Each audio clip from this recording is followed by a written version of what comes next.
नमस्कार मेरे प्रिय मित्रों, स्वागत है आप सभी मित्रों का हमारे चैनल एसके वॉइस पर। दोस्तों, एक बार सच्ची श्रद्धा से कमेंट में हर हर महादेव जरूर लिखें। बाबा भोलेनाथ आप सभी मित्र बंधुओं पर अपनी कृपा दृष्टि हमेशा बनाए रखें। दोस्तों, माता लक्ष्मी क्षीर सागर में भगवान विष्णु के पैर दबा रही थी और पैर दबाते दबाते भगवान विष्णु से प्रश्न पूछती है कि प्रभु, कौन सा काम स्त्री अपने पति से पहले करना चाहती है और कौन सी चीज औरत अपने पति को मरते दम तक नहीं देती, फिर चाहे औरत को कितना भी खुश कर लो। वह अपने पीछे की एक चीज किसी भी मर्द को नहीं देती। दोस्तों, आज की यह रहस्यमय कहानी आपको बहुत कुछ सिखाने वाली है। आपको इस कहानी से पता चलेगा कि स्त्री कौन सी चीज अपने पति को नहीं देती है और कौन सा काम वह पति से पहले करना चाहती है। प्रिय दर्शकों, आगे माता लक्ष्मी कहती है कि प्रभु, देखा जाए तो विवाह होने के बाद एक स्त्री पूर्ण रूप से पति को समर्पित हो जाती है और स्त्री की हर एक चीज पर पुरुष का अधिकार होता है और पुरुष की भी हर चीज पर स्त्री का अधिकार होता है। प्रभु, परंतु ऐसी क्या चीज है जो स्त्री मरते दम तक पति को नहीं देती और ऐसा कौन सा काम है जो स्त्री पति से पहले करना चाहती है। दर्शकों, माता लक्ष्मी कहती है, हे प्रभु, मुझे यह बताइए, एक स्त्री और पुरुष का रिश्ता प्रेम, विश्वास, त्याग और समर्पण से बनता है। यदि इनमें किसी चीज का अभाव रहता है तो रिश्ते की नींव कमजोर पड़ जाती है। कई बार तो इनके अभाव के चलते रिश्ता टूट भी जाता है। कहते हैं, इसमें कपट के लिए कोई स्थान नहीं है।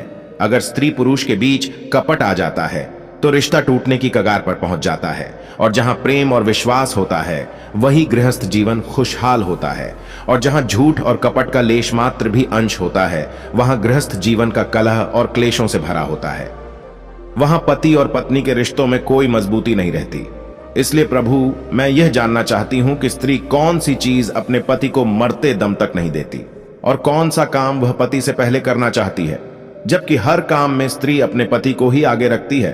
फिर ऐसा कौन सा काम है जो वह पति से भी पहले करना चाहती है।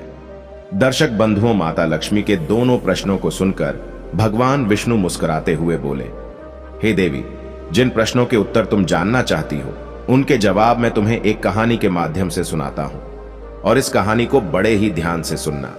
दर्शकों, भगवान विष्णु कहते हैं, हे लक्ष्मी, धरती पर एक बड़ा ही सुंदर नगर है। उस नगर के राजा के बेटे का विवाह होने वाला था। राजा के महल को, नगर की गलियों को फूलों से, रंगों से सजाया जा रहा था। उधर राजकुमार का विवाह जिस कन्या से होने वाला था वह बहुत ही रूपवान थी। राजकुमार अपने कक्ष में लेटा हुआ राजकुमारी के बारे में सोच रहा था। सोचते सोचते अचानक से उसके मन में राजकुमारी से मिलने की इच्छा जागृत हो उठी। वह उसी क्षण राजकुमारी के पास जाना चाहता था और उसने एक योजना बनाई और सबसे छुपते छुपाते महल से निकल चला। अस्तबल से एक घोड़ा लिया और घोड़े पर सवार होकर राजकुमारी से मिलने के लिए चल दिया। चलते चलते जब वह एक जंगल के रास्ते से गुजरा तो वहां उसे बहुत जोर से प्यास लगने लगी। अब तो राजकुमार पानी की तलाश में इधर उधर भटकने लगा और कहीं कोई जलाशय दिखाई नहीं दे रहा था। यदि कहीं कोई नदी या तालाब मिल भी जाता तो उसमें पानी नजर नहीं आता। इस प्रकार प्यास से व्याकुल होकर राजकुमार एक झोपड़ी के पास पहुंचा और वहीं पास में ही एक कुआं दिखाई पड़ा। हे देवी, उसको देखकर उसे कुछ उम्मीद जागी और सोचा, शायद इस कुएं में पानी हो। राजकुमार ने जब जाकर देखा तो सच में कुएं में पानी भरा था। पानी को देखकर उसकी प्यास और भी तीव्र हो उठी। अब तो उसने बिना कोई देर किए कुएं से जल निकाला और पानी पीने लगा। जब उसने पेट भरकर जल पी लिया तभी क्या देखता है कि उस झोपड़ी से एक बुढ़िया निकल कर आती है और वह बुढ़िया उस राजकुमार से कहने लगी, ए मुसाफिर, कहीं तुमने इस कुएं का पानी तो नहीं पी लिया? और यदि तुमने इस कुएं का जल पिया है तब तो तुमने बहुत बड़ी भूल कर दी है। यह कुआं एक ऋषि के द्वारा श्रापित है और इस कुएं का जल पीने वाला मनुष्य नरभक्षी बन जाता है। इसलिए आज से तुम भी रात होते ही नरभक्षी बन जाओगे और उस समय तुम्हारे पास जो मनुष्य आएगा तुम उसका भक्षण कर लोगे। उस समय तुम यह नहीं सोचोगे कि यह मेरी माता है, यह मेरे पिता है, यह मेरी पत्नी है या फिर यह मेरे भाई बहन है। उस समय तुम्हारे निकट दिखने वाला मनुष्य या पशु सिर्फ तुम्हारा भोजन होगा।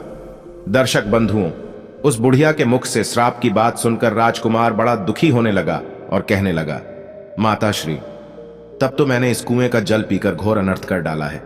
ऐसे तो मैं न जाने कितने मनुष्य को हर रोज अपना आहार बनाऊंगा जिसमें मेरे अपने भी शामिल हो सकते हैं। दर्शकों, राजकुमार विनती कर बोला, हे माई, क्या इस श्राप से मुक्त होने का कोई उपाय नहीं है? यदि नहीं है तो मैं अपने आप को ही खत्म कर लूंगा। जिससे मैं किसी दूसरे को मारकर अपना भोजन ना बना सकूं। दर्शकों, तब बूढ़ी मां कहती है, बेटा श्राप से मुक्त होने का उपाय तो है, यदि आप कर सको तो। तब राजकुमार बोला, हे मां, श्राप से मुक्त होने के लिए मैं काल से भी लड़ जाऊंगा, तुम बताओ तो सही। दर्शकों, तब बुढ़िया कहती है, बेटा यहां से कुछ मील दूरी पर एक ऊंचा पहाड़ है और उस पहाड़ पर हरे भरे पेड़ पौधों से भरा हुआ जंगल है। उसी पहाड़ पर एक कायाकल्प नाम की जड़ी बूटी है। यदि तुम उस बूटी का रस निकालकर पी लोगे तो तुम इस भयंकर श्राप से मुक्त हो सकते हो। लेकिन इतना ध्यान रखना, रात होने पर तुम किसी एकांत स्थान पर जाकर छुप जाना। यदि आप कहीं मनुष्यों की बस्ती में चले गए तो ना जाने कितने निर्दोष मनुष्य तुम्हारा आहार बन जाएंगे। मित्रों, राजकुमार ने कहा, ठीक है माई, मैं इस बात को भली भांति ध्यान रखूंगा। इतना कहकर राजकुमार उस कायाकल्प औषधि को ढूंढने के लिए चल दिया। दर्शकों, माता लक्ष्मी भगवान विष्णु से कहती है, प्रभु समझ नहीं आ रहा कि आप मेरे प्रश्न का उत्तर किस प्रकार देने वाले हैं। तभी भगवान विष्णु कहते हैं, देवी धैर्य रखिए, आपको अपने प्रश्न के जवाब इसी कहानी में मिलने वाले हैं। बस इस कहानी को ध्यान से सुनते जाइए। दर्शक बंधुओं, उधर वह राजकुमार बड़ा ही चिंतित होता हुआ उस पर्वत की ओर बढ़ता जा रहा था। औषधि वाला पर्वत वहां से काफी दूर था और इधर अंधेरा भी हो चला था। राजकुमार ने सोचा कि अब आगे का रास्ता मैं कल सुबह सूर्य निकलने के बाद तय करूंगा। पहले मैं किसी निर्जन स्थान पर जाकर रात गुजार लेता हूं। यदि मैं नरभक्षी बन गया तो मेरे द्वारा निर्दोष लोगों की जान चली जाएगी। मित्रों, राजकुमार अब राजकुमारी से मिलने का विचार तो त्याग ही चुका था, क्योंकि वह जानता था कि इस दशा में राजकुमारी से मिलना भी उसके लिए हितकर नहीं है। वह राजकुमार गांव और नगरों को बचाता हुआ जंगल की ओर चला गया, जहां किसी मनुष्य के आने जाने का मार्ग नहीं था, और उसने अपने आप को एक पर्वत की गुफा में बंद कर लिया। इधर काफी रात हो चुकी थी और वह राजकुमार नरभक्षी के रूप में परिवर्तित होने वाला ही था। इधर दर्शकों, राजकुमार ने अपने आप को जिस गुफा में छुपाया था, उसी गुफा में एक बड़ा ही खूंखार भेड़िया रहता था, और वह भेड़िया आए दिन लोगों की जान लेता रहता था। चारों तरफ लोगों के मन में उस भीड़ को देखकर दशहत बनी हुई थी। इधर क्या हुआ, जब वह राजकुमार गुफा के अंदर पहुंचा तो उसे वह खूंखार भेड़िया गुफा के अंदर बैठा मिला। उस भेड़िए ने राजकुमार को देखा तो मन में बड़ा खुश हुआ कि आज तो घर बैठे ही भोजन चलकर आ गया।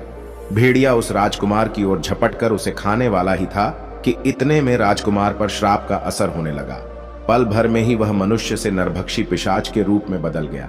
भेड़िया ने देखा कि यह तो कोई मुझसे भी अधिक खूंखार जानवर है, और वह एकदम से डर गया और अपने आप को छुपाने के लिए जगह ढूंढने लगा। नरभक्षी राजकुमार भी भेड़िया को देखकर उसके ऊपर टूट पड़ा और थोड़ी ही देर में वह भेड़िए को मारकर खा जाता है। प्रिय दर्शक बंधुओं, इस प्रकार राजकुमार ने नरभक्षी के रूप में रात उस गुफा में बिताई और सुबह होते ही वह अपने असली रूप में आ गया। राजकुमार गुफा से निकलकर आगे का रास्ता तय करने लगा। तभी गांव के कुछ लोगों ने देखा कि यह नव युवक तो उस दिशा से आ रहा है जिस दिशा में वह आदमखोर भेड़िया रहता है। लोगों को उसे जीवित देखकर बड़ा आश्चर्य हुआ और सब लोग पूछने लगे कि अरे भैया, तुम कौन हो और इधर कहां से आ रहे हो? इधर तो एक बड़ा ही खूंखार भेड़िया रहता है और जो लोगों को मारकर खा जाता है, तुम भला जीवित कैसे बचे?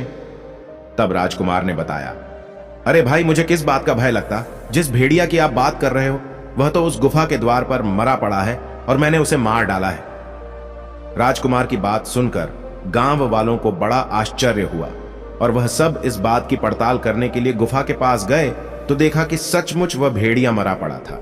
यह देखकर लोगों के मन में भेड़िया को लेकर जो दशहत थी वह खत्म हो गई और पूरे राज्य में इस बात की खबर फैल गई कि एक सामान्य पुरुष ने उस भेड़िए को मार डाला है।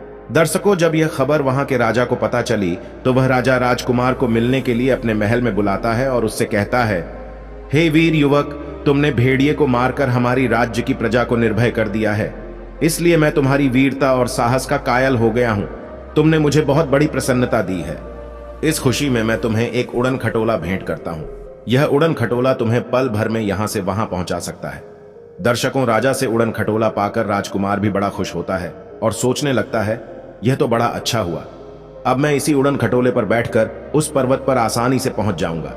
दर्शकों, राजकुमार ने वैसा ही किया। वह उस जादुई उड़न खटोले पर सवार हुआ और उस पर्वत पर जा पहुंचा। पहुंचकर उसने देखा कि वहां कायाकल्प नाम की अनेक जड़ी बूटियां चमक रही थीं और जो बार बार अपना रूप बदल रही थी। बूढ़ी मां ने उसे पहले ही बता दिया था कि जो बूटी अपना रंग रूप बदलती दिखाई दे, उसी का रस निकालकर पी लेना। राजकुमार ने बिना समय गंवाए कायाकल्प बूटी का रस निकालकर पी लिया, क्योंकि इधर शाम होने वाली थी। राजकुमार अब निरोगी हो चुका था।